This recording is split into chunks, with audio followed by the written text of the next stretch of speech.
अंग्रेजी में कहा जाता है ओल्ड इज गोल्ड, यानी पुरानी चीजें सोना होती हैं। और उसी सोने को तलाशते तलाशते मैं आ पहुंचा हूँ तौड़ू गुड़गांव में, जहां पर मौजूद है हेरिटेज ट्रांसपोर्ट म्यूजियम। एक ऐसा म्यूजियम जहां पर सारी ही पुरानी चीजें मिलती हैं related to automobile industry. 3 wheeler मौजूद हैं, बसें मौजूद हैं और ट्रक्स भी मौजूद हैं। तो देर किस बात की, नजर डालते हैं इन सारी चीजों पर। लेकिन उससे पहले हमेशा की तरह नमस्कार, मेरा नाम है फैज मिराज और आप देख रहे हैं आपका अपना 91 ट्रक्स।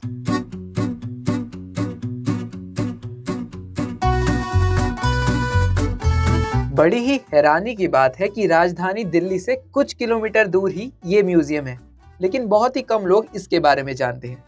सिर्फ कमर्शियली नहीं, ओल्ड क्लासिक गाड़ियों से लेकर 2 व्हीलर यहाँ सबकी प्रदर्शनी करी गई है। टिकट का दाम 500 रुपए है। सुनने में थोड़ा ज्यादा लगता है, पर अनुभव के हिसाब से जायज लगता है। मैंने घुसते ही सबसे पहले बसों और ट्रकों की ओर रुख किया। आने से पहले कुछ वीडियो जरूर देखे थे, लेकिन पास से देखने पर तो ये मुझे समय में और पीछे ले गए। सबसे पहले मेरी नजर शेवरोले की 1940 बस पर गई। आजकल के दौर में जब इंटीरियर पर कंपनी की नजर रहती है, उस जमाने में शायद ऐसा कुछ भी नहीं था। अगली बस आपने अक्सर पुरानी फिल्मों में देखी होगी, डॉज बस 1965। ये लेजेंडरी बस भी यहाँ खड़ी हुई है, और वो भी काफी अच्छी हालत में। अगली बस जो काफी ज्यादा स्टाइलिश है वो है इंटरनेशनल बस एल सीरीज। ये बस 1952 में चलती थी और उस जमाने के हिसाब से काफी ज्यादा पावरफुल थी। इसमें आपको 4 सिलेंडर का इंजन देखने को मिलता है।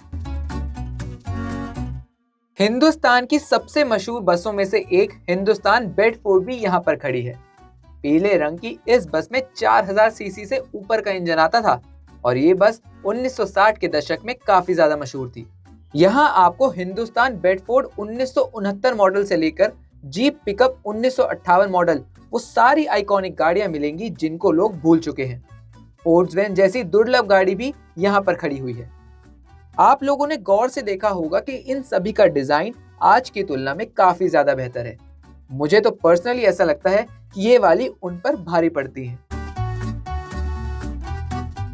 इन बसों के साथ मैंने अच्छा खासा समय बिताया और इसके बाद मैं अगले सेक्शन पर चला गया।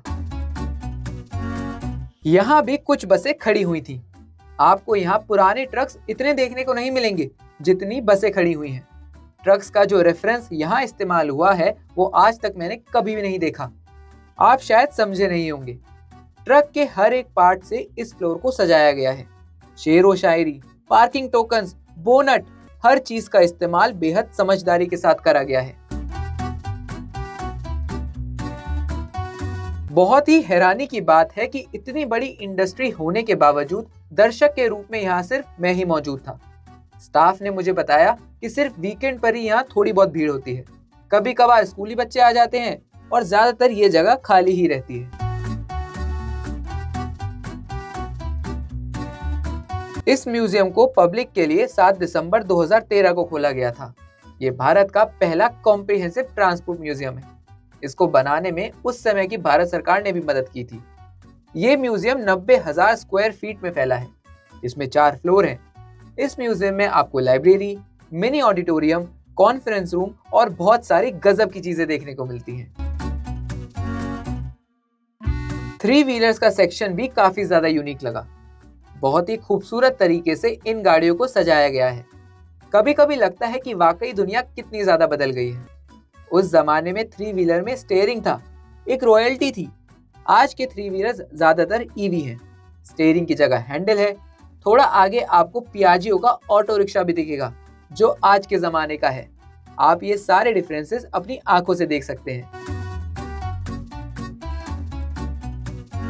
इस म्यूजियम में हर क्षेत्र की चीजें मौजूद हैं, हवाई जहाज से लेकर शिप्स, और खास तौर पर जो लोग पुरानी गाड़ियों के शौकीन हैं उनको यहाँ जरूर आना चाहिए। एक से बढ़कर एक विंटेज गाड़ी आपको यहाँ देखने को मिलेगी। इतने कम विजिटर्स के बावजूद इस म्यूजियम को बहुत ही शानदार तरीके से मेंटेन करा हुआ है। साफ सफाई और स्टाफ का विनम्र व्यवहार बहुत ही ज्यादा सराहनीय है। अगर आपके पास बस दिन में 2 घंटे हैं तो यहाँ पर जरूर आइए, निराश नहीं होंगे। तो ऐसा कुछ था हेरिटेज ट्रांसपोर्ट म्यूजियम। गजब की व्यवस्थाएं हैं, शानदार तरीके से बनाया गया है। अगर आप कार्स के फैन हैं, अगर आप बाइक्स के फैन हैं, इन शॉर्ट अगर आप ऑटोमोबाइल इंडस्ट्री के फैन हैं, तो यहाँ पर आपको डेफिनेटली विजिट करना चाहिए। 500 रुपये पर पर्सन चार्जेस हैं, लेकिन इस बात की गारंटी मैं देता हूँ कि आपके सारे ही पैसे वसूल हो जाएंगे। आपको कौन सा ट्रक, कौन सा 3 व्हीलर, कौन सी बस सबसे ज़्यादा बेहतरीन लगी, कमेंट बॉक्स में ज़रूर बताइएगा। मैं हर एक कमेंट ज़रूर पढ़ना चाहूँगा। और आप यहाँ कब आ रहे हैं ये भी बताइएगा। आशा करता हूँ आपको ये वीडियो पसंद आया होगा। हमेशा की तरह मेरी तरफ से बहुत बहुत नमस्कार।